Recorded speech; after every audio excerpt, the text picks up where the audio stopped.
Thank you. You can upload it. Okay. Just going through the housekeeping, myself and Eduardo's video is open. We're going to keep it just the two of us. And you can see the handsome one is on the, which one? Left or right? I'm not sure. I'm not sure. Yeah, he's not sure. Okay, so please mute your mics. Close your video because of use of the bandwidth.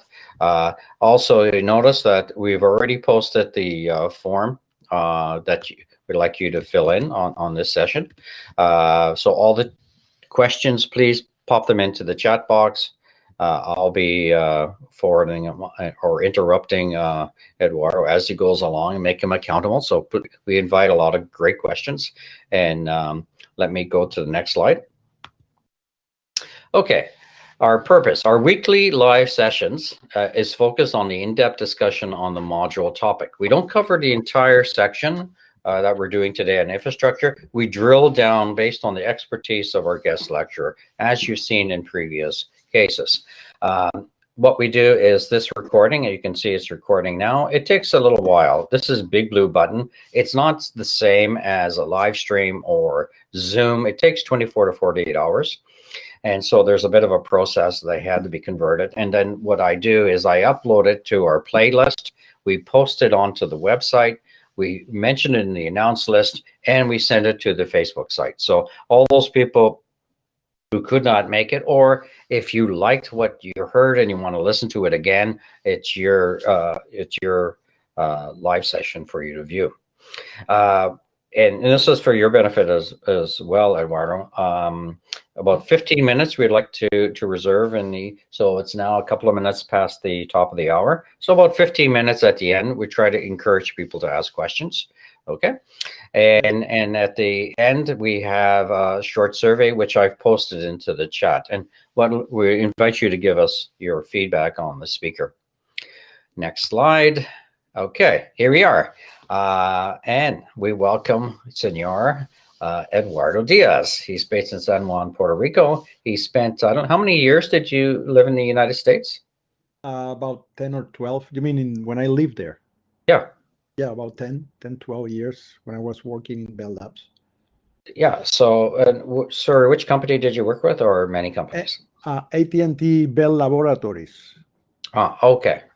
Okay, so this is a guy that was getting his hands dirty right in the technology then he went back to San Juan. Now all he does is drink pina colada on the beach. Is that right?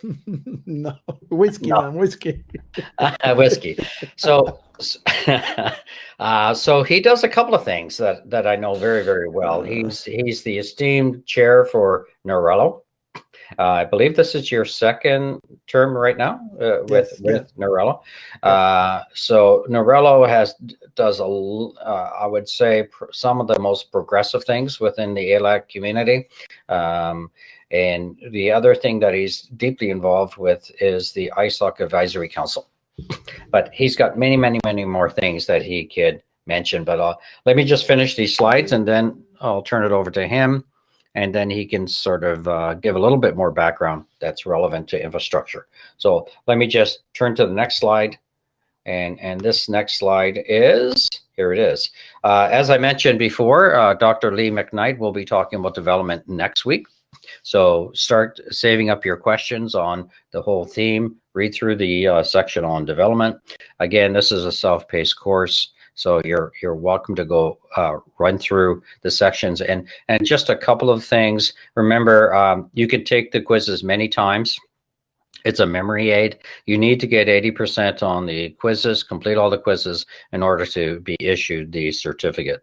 And again, as I was saying earlier on, this group started on November 23rd, and we have to January 29th for you to complete it. So we are expecting after this session today, we have 1, 2, 3, 4, 5, 6 more speakers. So 6 more Mondays in the sequence. Okay, I'm going to turn it over to you, Eduardo, and I'm going to look for that slideshow you just sent me. And you can upload it in the system, right? Just let me know. Yeah, I'm going to mute myself, but I'm going to turn it over to you. Okay, good morning and good afternoon and good evening to all of you. Like Glenn said, my name is Eduardo Diaz, and I'm talking directly from San Juan, Puerto Rico, which is very sunny. I'm an electrical engineer by profession, but all my life, my experience has been in information systems and networks and computers and software development. And today, I will take you through a trip in time and my professional career, and use that to frame this conversation about the internet and the infrastructure and how it has grown and changed during all these years, and it was has been growing, and it will change in the future too. And by the way, I just want to mention this is not an all-encompassing presentation, but covers what I believe are the key elements in the development. So please, you can ask me anything, and if I don't know, I will find out, or I can get help from people that might know more than me, that has more experience. But this is I want to present you the key elements of this development and infrastructure. And you will see during this presentation that many of the internet infrastructure of today was created and due to the demand, use, increasing computer capacity, the proliferation of equipment such as cellulars, IoTs, especially streaming services, and other type of presentation of services that are out there, and also internet governance issues like the GDPR for some of you has some effect on the way the internet works. That there is me. Thank you, Glenn. Thank you. Well, my first encounter with the internet was, believe it or not, in 1982. At that time, the ARPANET was like growing, and being a research, you can go down because this is a presentation I made for something else, but I have a part of infrastructure. So can I take the presenters so I can move them? Okay. I did that already. Okay, I think you have it. Do you not? Yes. Let me switch slide. Sorry, let me move you to the slide that I was looking for. This is in Spanish, and I explained how things started, but that's not what I wanted to show you. That one. This is the packet switching network, which I will get there very soon. So this growth and change in the infrastructure of internet has happened because of the demand and use. Okay, like I said. And one of the major ones is the streaming services, which is more like streaming services and services like this, which are real time. I'm talking to you, hear me. We can have a two-way conversation because it's real time. Imagine if we have to talk and wait 10 seconds for you to answer, and then I will answer, and then we move to the text messaging, which is a kind of a synchronous type of message. So like I said, in 1982, I started with Bell Laboratories in a small town named Whippany, New Jersey, in the state of New Jersey in the United States. That was my first job coming out of the Georgia Institute of Technology. We call it Georgia Tech in Atlanta, Georgia. And in that facility, it was when most of the cellular research, development, and testing of the cellular equipment was being performed. I wasn't working on the cellular side. I was working mostly on laboratories that had to do research and development for the Navy in the United States. So they have different laboratories doing things different. AT&T Bell Laboratories, for those that do not know, is most recognized because that's where the transistor was invented.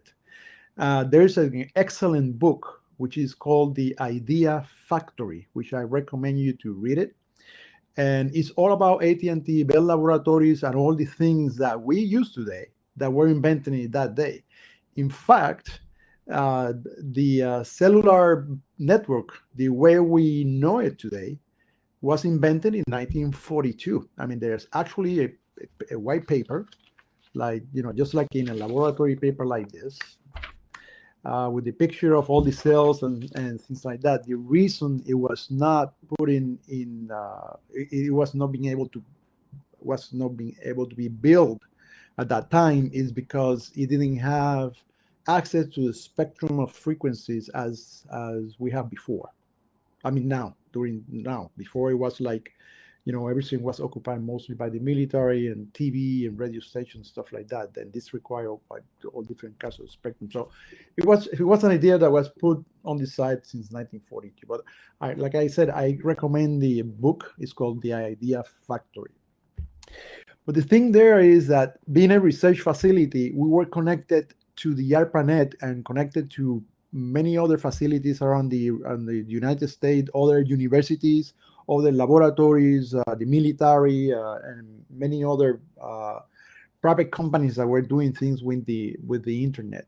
And it was an exciting time. We heard about this protocol at that time, which was named TCP/IP, and that was used to communicate across computers. I said, well, this is great, and it was the first time I heard about the protocol. It's something that we play with at the university at the time, and we were using at that time, for those people that are computer oriented, PDP, PDP, P as in Peter, D as in my name Diaz, P as in Peter, 11/70. Which was a state of the art, man. That was a state of the art running in a Unix operating system, which is a very powerful operating system. And I remember this guy was very excited that he came once to my office and say, "Look, I'm connected to the Bell Laboratory, to the Boyle Laboratories computer in Ohio, and look." I can do a login here. Now I'm looking at all my files there, and I'm so excited that I can do this, with the login. Those were those days. And by the way, around 1984, there was the first major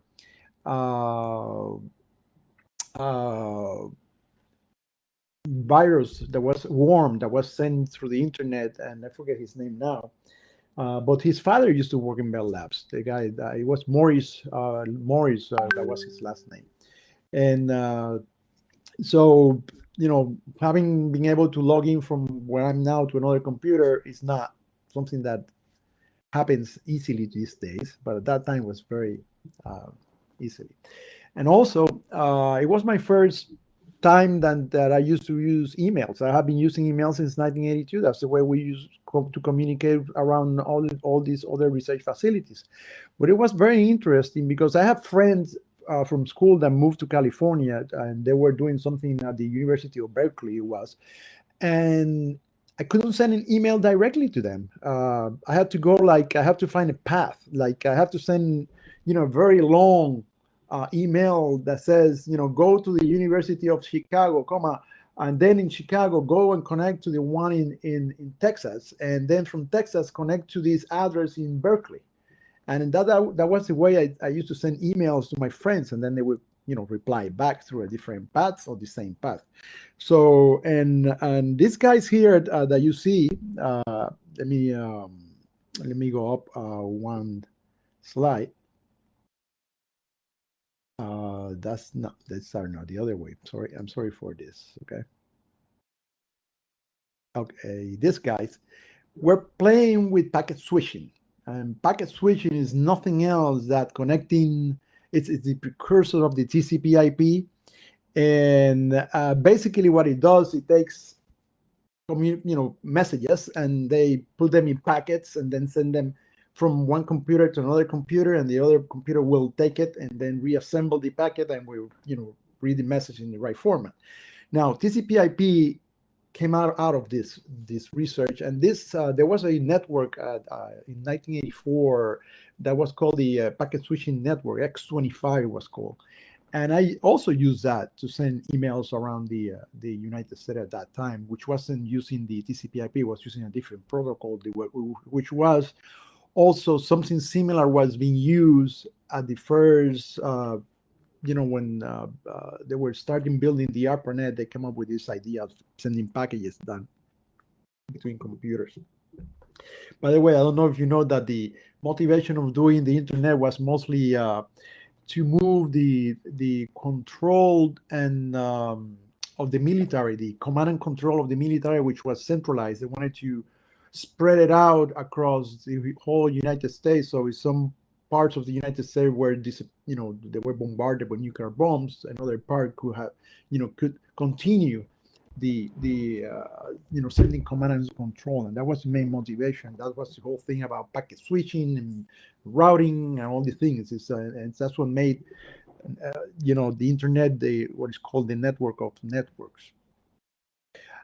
So those were those days in the 1980s, and in 1989 there was Tim Berners that created the World Wide Web, and things started moving, and the private sector was very interested in getting involved with connected to this network, and so it grew.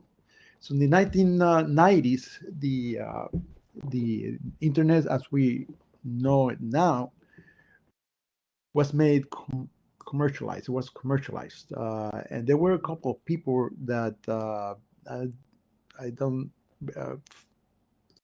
Please, it's not as fast as I want to move it. Well, this is Bin Cerf and Robert Clan, which invented the TCP/IP, but that's not what I wanted to show. So bear with me. It's not okay. I will talk to this guy in the 1980s. One of the things that happened in 1980 before we moved to the 1990s is that people were starting using real-time applications, and the network, the way it was, most of it, there were 56 kilobits connection between each centers in each node, and I mean these things were being increased, but it wasn't a lot of bandwidth. Now, by that time, most of the computers didn't have any graphics. It was all character based. The CPUs and the computers that were used in the 1980s didn't have enough use or power to do the graphical elements.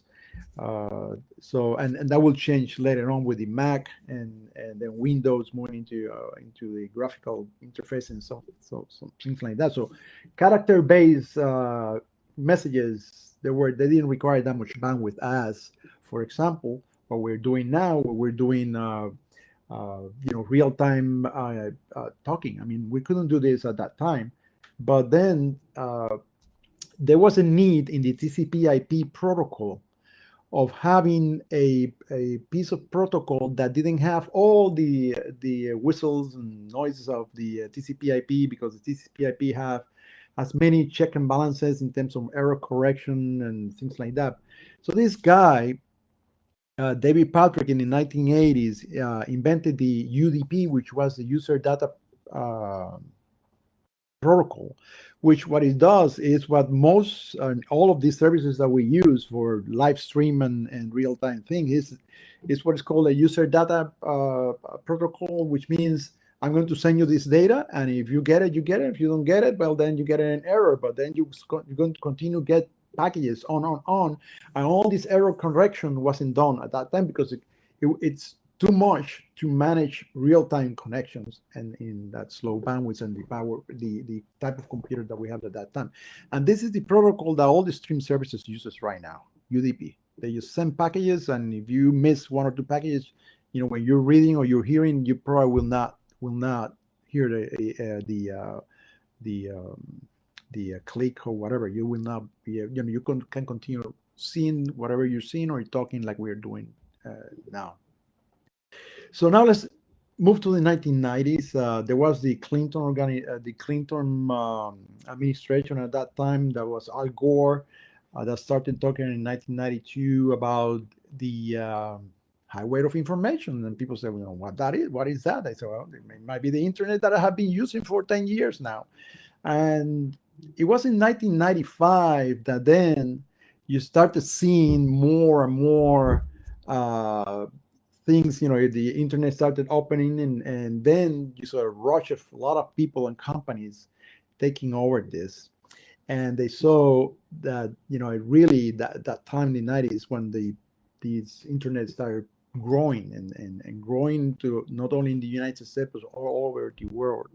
I remember in 1995, 1996, By that time, I had moved to Puerto Rico, and I was working in the Puerto Rico telephone company. And I was tasked in 1995 to build an internet service provider, an ISP service for the telephone company, which still is the biggest one here in Puerto Rico. So in 1996, we opened this ISP, which was called Puerto Rico Telephone Company Net, PRTC.net, and it was very successful. Still is successful here in Puerto Rico. But the point is, at that time, the infrastructure was not. It was growing, but not was growing fast. In fact, to get access to that network that we put in the Puerto Rico Telephone Company, we have to buy two T1s. T1s in the Europe is called E1s. These are telecommunications labels for how you call it, specialized data, just for data. And a T1 was a 1.54 megabits per second line. Okay, so we had two of those going from Puerto Rico to the United States because that was the only way we can get to the access to the internet. So somewhere in Virginia, we have a connection there, another one in Florida, in the United States. Each one of those T1s in 1996 cost the Puerto Rico Telephone Company $10,000 a month. So we used to pay $20,000 a month for what, 3.0 megabytes per second. That's what we had, and there was no this concept about of IXPs that I will get into later, but basically, it was enough bandwidth for the type of information that we were using at that time. And the computers were becoming more powerful, but still it was mostly, mostly of the sites that you saw at that time between 1995 and 1996, and 2000, there were sites that were mostly HTML based, maybe a little bit of Java. Java was becoming JavaScript. Was becoming a fashionable software to use, but this was new for everyone. HTML was new, and all the pages were like images and characters. It wasn't really interactive as much. So this type of bandwidth were enough for the type of things that were done at that time. But still, when you got more people connected to the network, then there's more traffic, then you need to grow the network. Interesting enough, and that happened to us in 1995, 1996, and I'm pretty sure it happened everywhere else, is that to connect to the network, you needed to connect via a modem. And it was a 1200 baud modem, or sometimes they have 56K modems, but still you have to use the telephone network, your telephone, and usually you have like your headphone, your telephone headphone, and you put it in this device, like a modem. It was like a modem, and with that you made a phone call to this place, and then you were connected with a modem, which is, it's just, you can get so high up with these sounds, because that's what it was sound. It was also, if you can hear it, you hear like, it was sending signals using sound waves. So that's the way people were connected to the internet. And what happened was that in our case and in other cases, all the access to the ISP was connected to the central office. And central office is like in our case, we have the area code 787, and then we have the city is 285 dot and 4 more digits. Every country is different, but basically, it was the central office. It's the office that when you was going to make a phone call, it's the one that serves that call. But then what happened? We connected a bunch of modems. Banks of modems in that office. And what happened was that the service was so busy that from 6 o'clock in the afternoon until 12 midnight, you couldn't connect to it because everybody was just connected to this system. and so you have to get back from work, and then before 5 you get a link, and wish that you don't lose it, you don't lose it, but and then to connect to the internet. And what happened is that the people that were being served, the houses that were being served from this central office, they couldn't make long distance calls. They couldn't make calls outside the central office because all the incoming lines were taken by this massive traffic from people connected to the internet at that time. So the only thing they could do is they can call their neighbor.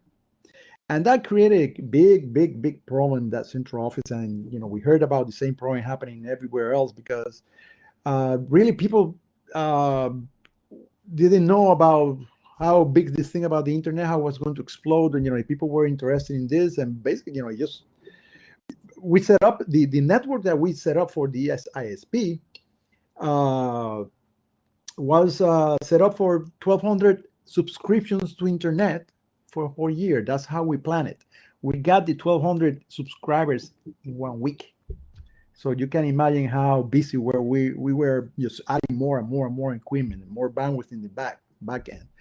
So with this, I'm saying that the internet happened in the 1990s. It opened up, and the network that was used was the same network that was used before, for the ARPANET, and you just open up and they just continue doing something else that the military will use and research center. And I believe it's being called now Internet 2, which is something else. But the one that we used mostly at that time, we switched, this ISP was coming online, was the same as before. And, things started growing very, very fast. Everybody was working on this. Telephone companies were with backhaul companies, AT&Ts, and, all kinds of people were, increasing their bandwidth after this happened. In 1990, in 2000, around 2000, 1999, 2000, 2001, that was the time where there were thousands of people creating websites and trying to sell them like people are doing now with startups like Airbnb was just recently went on an IPO. They were making sites of all kinds, and Yahoo came up online, and that would help. Was the search engine of the time, and all these websites were based on the fact that they can put a website, will have a lot of traffic, and we will sell a lot of advert. We're going to make money by making a lot of money by. I'm sorry, I'm thinking in Spanish. By making their model was based on selling advertising to make money because they're having a lot of traffic, and everybody had the same model. Problem is that model didn't work at that time.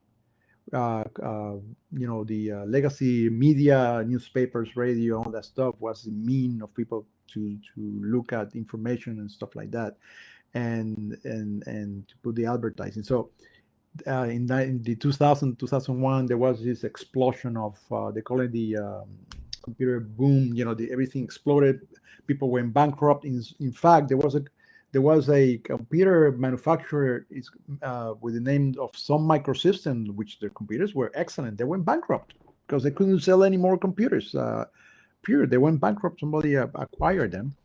And the thing is that things slowed down, and then they start growing very, very fast. Computers got more and more powerful, and then suddenly the traffic was was increasing so much, and there were inventions like let me see if I can move this down to show you from the packet switching that you saw before. This is kind of slow. So let me show you another picture here.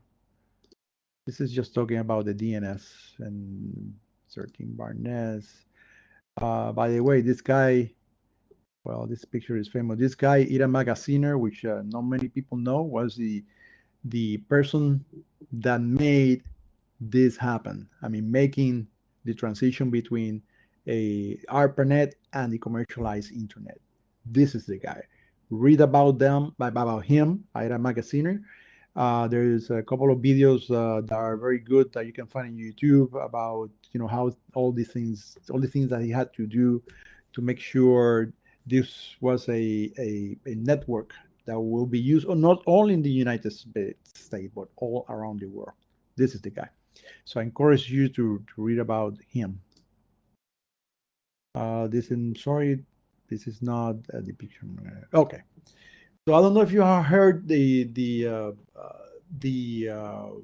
terminology of network of networks, and basically this is what is in today's network. I mean, it has to we have this network of nodes have to be distributed all over the place. So how was that done? Was it done based on this topology of networks, and basically what that is you have different areas which are like local area networks for saying something. But for example, Puerto Rico is a what is called an autonomous system. It's a network. Here in Puerto Rico there is a network, and a couple of routers here are routers that are called border gate routers, which talk to other networks. So this is a network talking to another network through one of those routers over here, and that's what is called the network of networks. And within the networks, there are other infrastructure that I'm going to explain later. It's called the internet exchange. Internet exchange, which the abbreviature is EXPs, that allow to do all the things within this local network. But anyhow, this is the type of network we have at the moment, networks of networks. Puerto Rico might be one of these things, and it's connected all over the place, and between the networks, they know each other, and so that's how they can route information. If one of the nodes, when you go, like we go out from Puerto Rico, and one of the nodes that we most use is down or congested, then you can go and find the another adjacent one and use that one. Maybe one packet goes one way, another packet goes another way, and that's how it's possible to have this networks connected all over the world. So that's started happening that when this thing started to commercialize, and then the traffic increases. And what happened is that during these years where the computers they are more powerful, there are applications that do more, they do things like what we're doing now.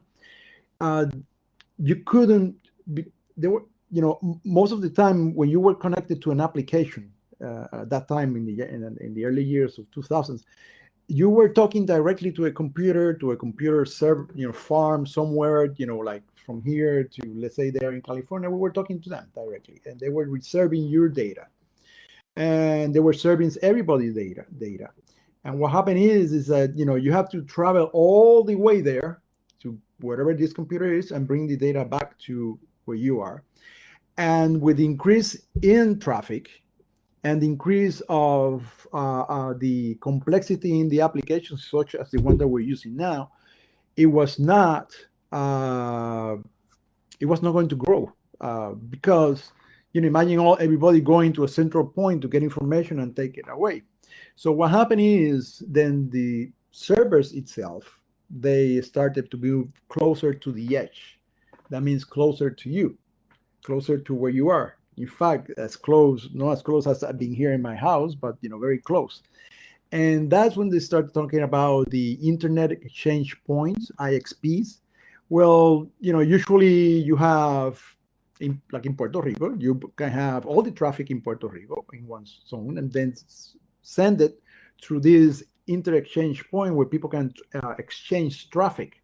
So because you could, instead of going out and in, like for example, if I'm going to send you an email from here to the East Coast here in Puerto Rico, you probably have to go out the island and then come back in and then to the East Coast. Versus if I have an exchange point like this, instead of going out of Puerto Rico, I can, since I'm exchanging traffic within Puerto Rico, I will go to this exchange point and then it will send it to the East Coast, which is faster and more reliable than going out somewhere and then coming back.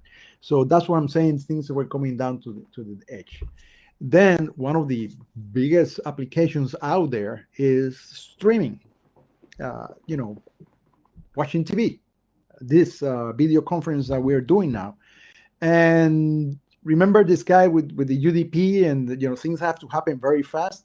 Well, you cannot go all the way to California and come back for a packet.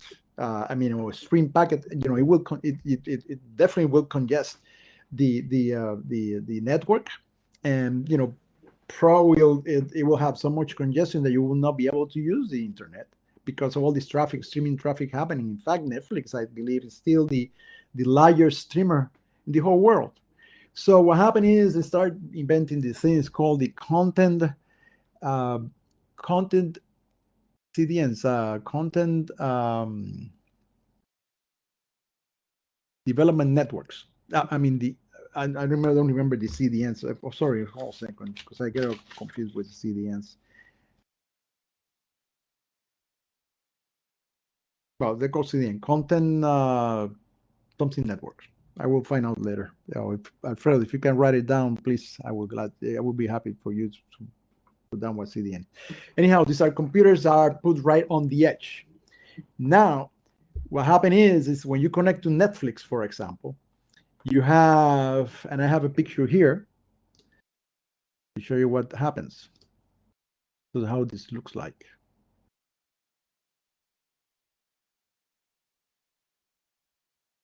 Bear with me for a second until I find the slide that I want to show you, which is coming. Okay, this one here. I'm sorry. Okay, you see the picture on the left with our CDN, which is content delivery network, or content delivery networks. With our CDN, all of us have to go through the internet to where the content is located. Now, if you look on the right with the CDN is close to where you are, and what happens is it makes a copy or whatever is being requested more from the content manager. So the content is sent to the CDN, they're spread out in the area, and then people, when they are streaming, I'm taking here the streaming video to see movies, and other applications like this one, they're connected to your CDN next door. And that way you will get fast service, it will not be congested, and you won't have interruptions in getting the information. Here in Puerto Rico, I'm taking Puerto Rico as an example, we have a mirror images of Google, Facebook, MSNB, and other applications that are located here. So when we do streaming, probably we're connecting to the CDN right here in Puerto Rico, and we're streaming from next door. So this is happening everywhere in the world.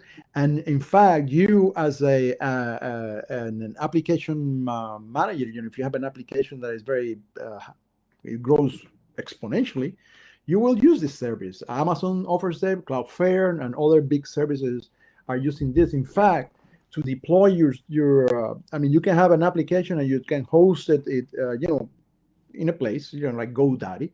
But if you really want it to be something that is used heavily, then you may want to move that into a CDN type network. And all of these companies offer this type of services with all kinds of security, DNSSEC, and this is the way of the future, and that's what is happening now. Maybe in the future will be something else, but this is the way the network topology is being used now, because this is a way of reducing all the network traffic and congestions that used to happen when you look on the left side, which was a network that was there in the 2000s.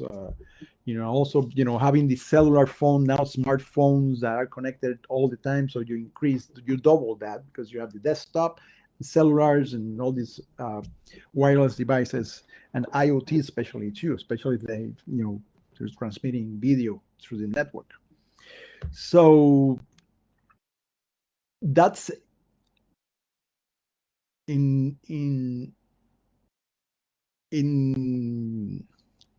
I will say holistically, this is how the network grew. It grew from something that had 56K connections, 56K bits per second, no megabits, bits per second, 56.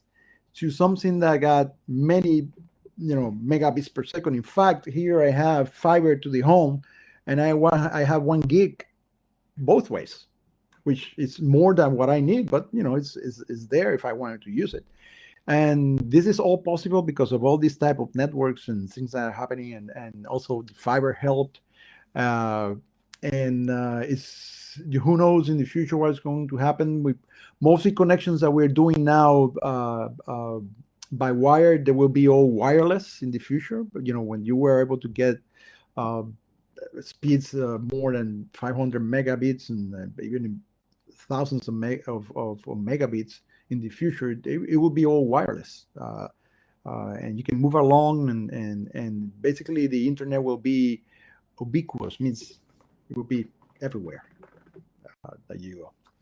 So with this, I think we have time for questions, right? I'm on time. Yeah, we have 20 minutes left. So if you want to cover a little bit more, but we do have a couple of questions, and if I can read them off to you. Alfredo has asked, is it your perception that technology innovations, emergent technologies, are a direct result of the evolution of the internet, or vice versa? It's definitely it's because of the internet. Yeah. The fact that you can first of all, the internet, you can connect and do anything you want. It's a peer-to-peer network. You don't have to ask questions for anybody to connect. In fact, you will see many radio stations doing radio stuff within the internet. They don't need a license to do that. Right. So it's an enabler. But to be an enabler for an application, just like the one that we're using now, you have to have the correct infrastructure in the back that will provide you that connectivity and that growth. Okay. Now this is a little bit deeper.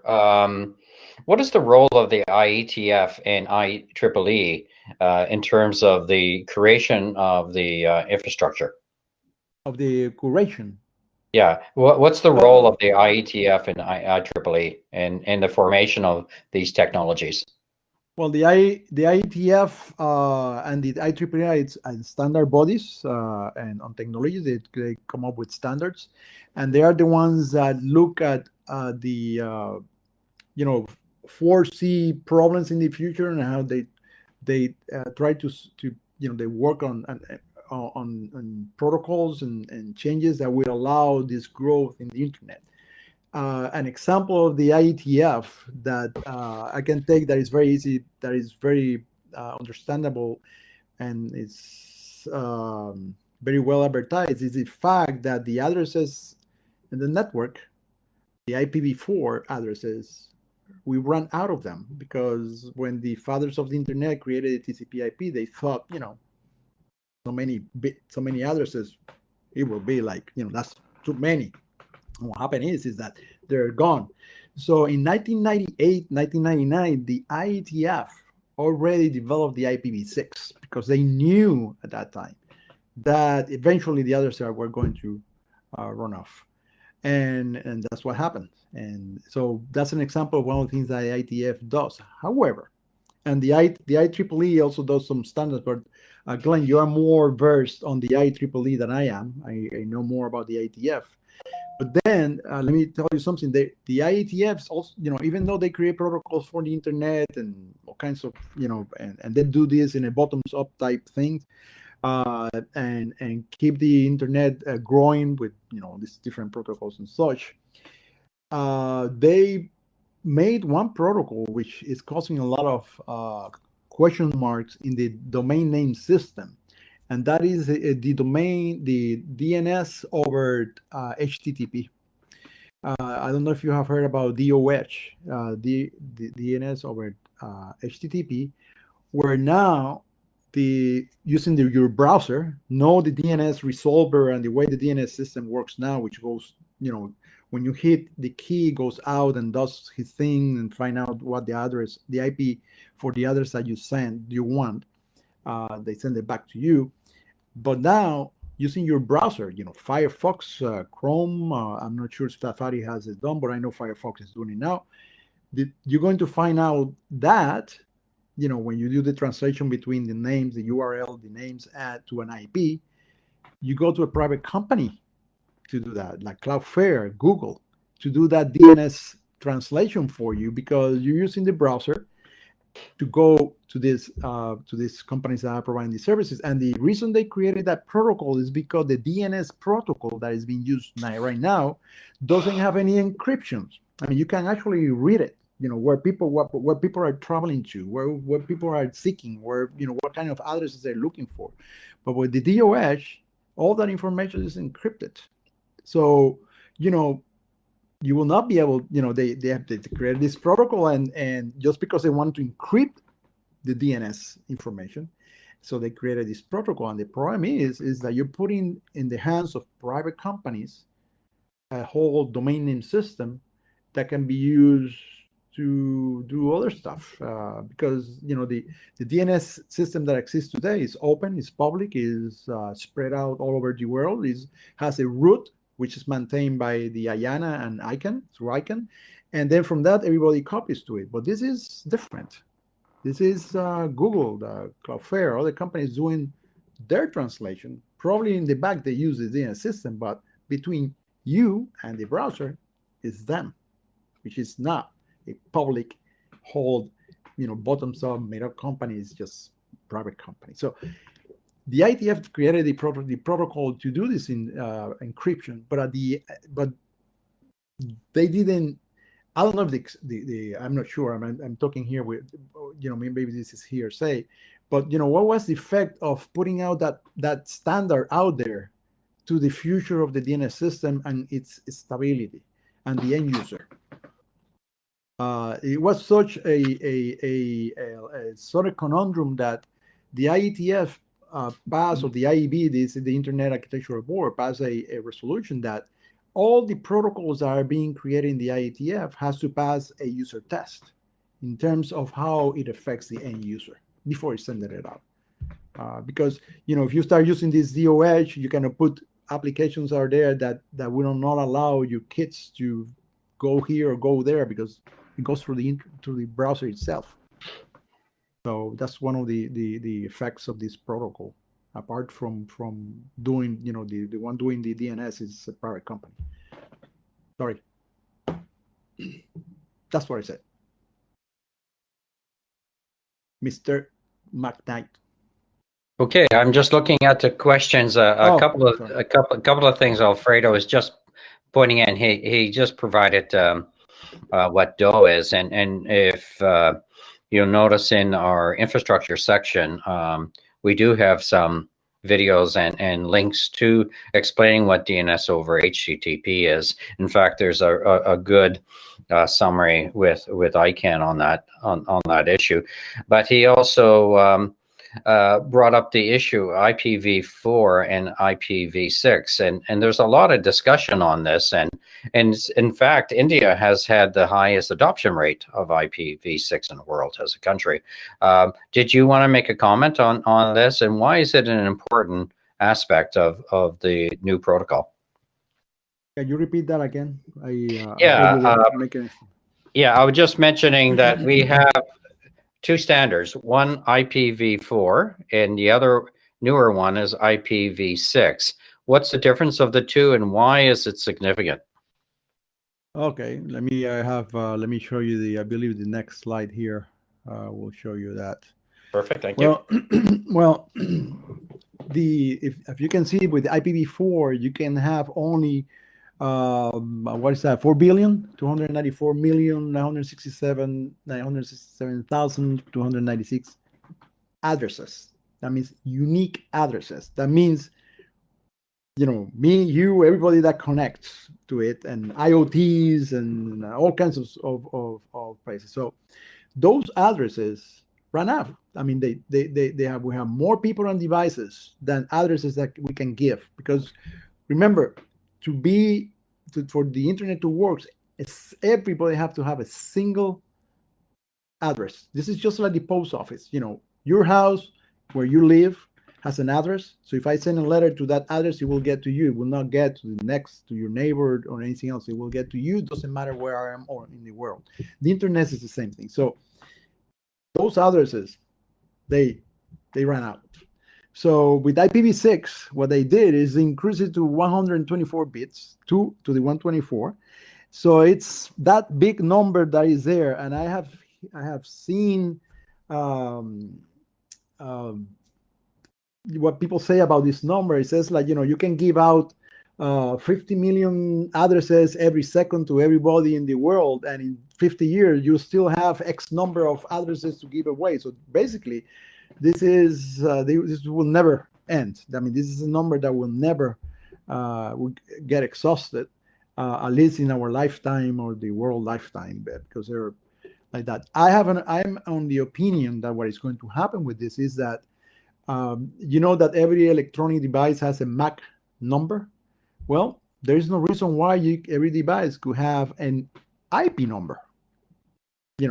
And then it will be, any electronic device will be connected, can be connected right away in network with that, instead of a MAC address, an IP address, which can be taken from here. But that's my supposition that will happen in the future. So that's a big difference. What is happening is that the adoption of this has not happened because there are systems that will take the IPv6 and switch it to IPv4, and the IPv4 switch to IPv6.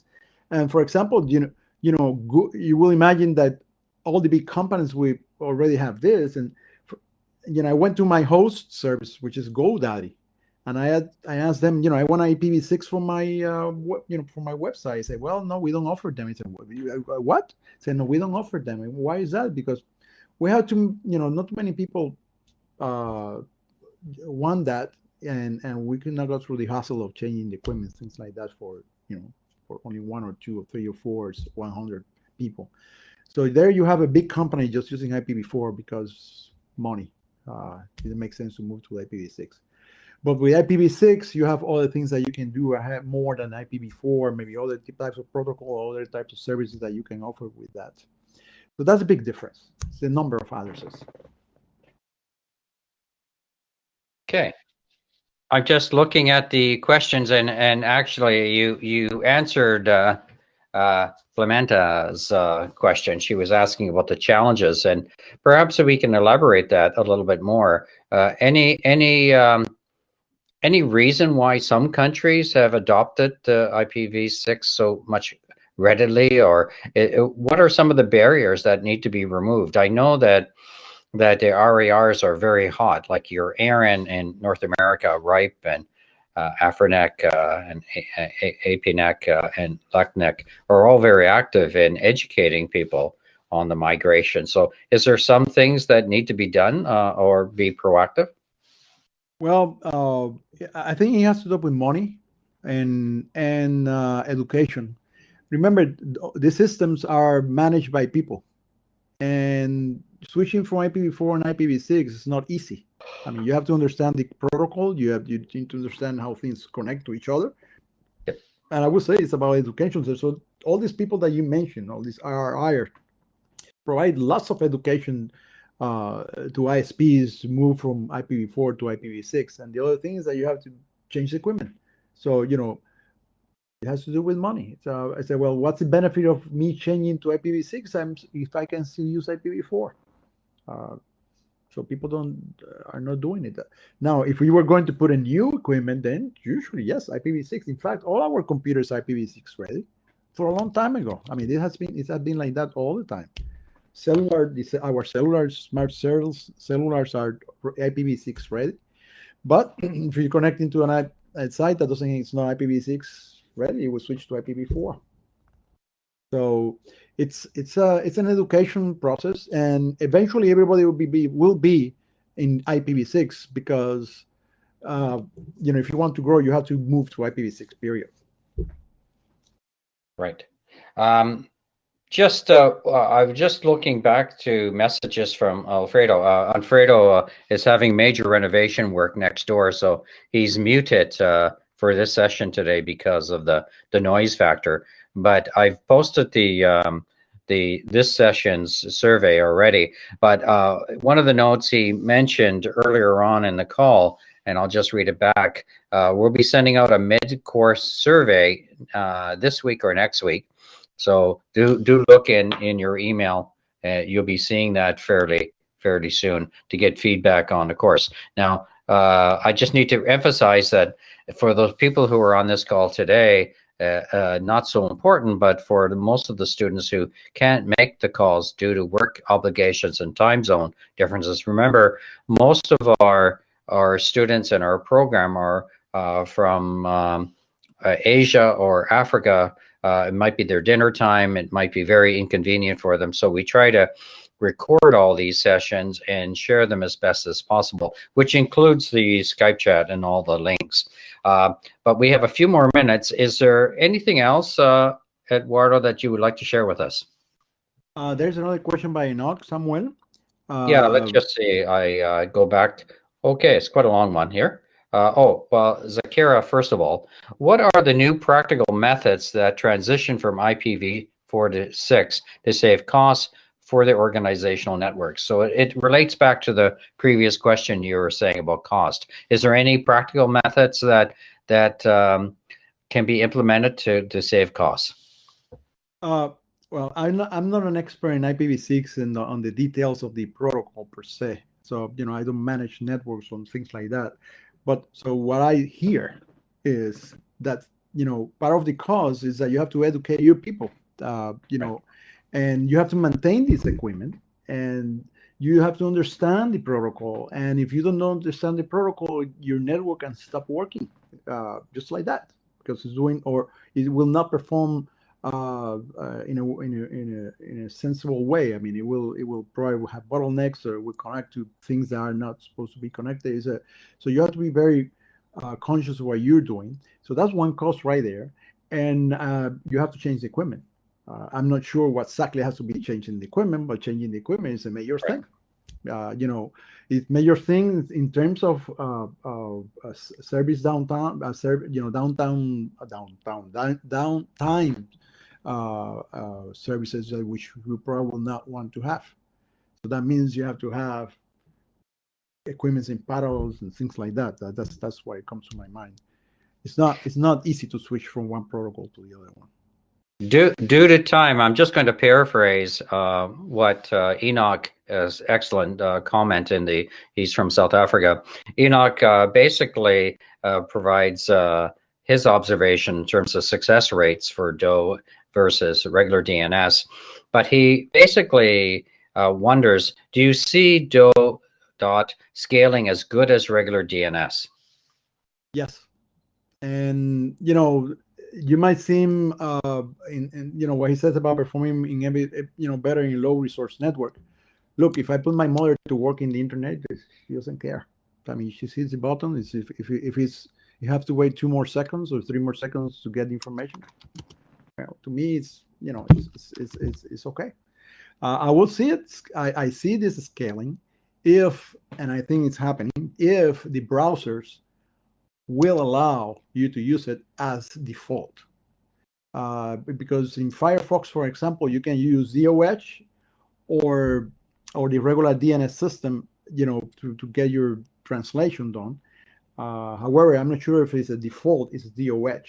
I think it's not. I think you have to activate it. But either way, for the end user, for you, me, and everybody else that uses, if Firefox says, we're going to use as default DOH because we want to make our browser more secure, then you will see a lot of people using it, not knowing that they are using it, because most of the end users are not technically oriented. They don't Alert care. from calendar. Curso IDS 3205 La Asistencia Tecnológica. Yes, DNS and the rest that they do, that's the browser that I want to use. I don't care how they do it, but everybody says it's the most secure. And DOH is more secure in the sense that people will not be allowed to follow you where you're traveling, except where you're going to, but except the people that are doing the DNS for you, which are private companies. So people are afraid that they will start using that to sell that information, to other people. So people, they start seeing advertising in your browser that you didn't see before, things like that. And there's another correlation to this is that I don't know if the top level domains at .net and .us and .canon and .google, and there are about 1,500 of them out there. There is no reason why these private companies cannot come up with new ones for less money, because if they're doing the resolution, doesn't matter. They do the resolution. You're right.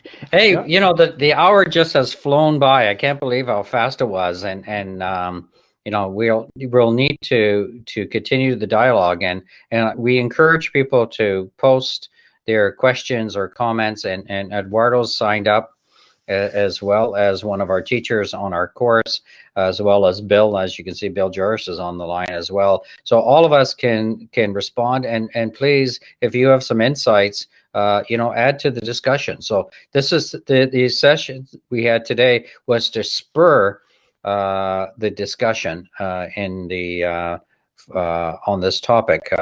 And I just noticed, Fredo, there was an issue in this survey that Eduardo's not listed in the survey. So we'll make that change al pronto so that you can give him your thumbs up or thumbs down.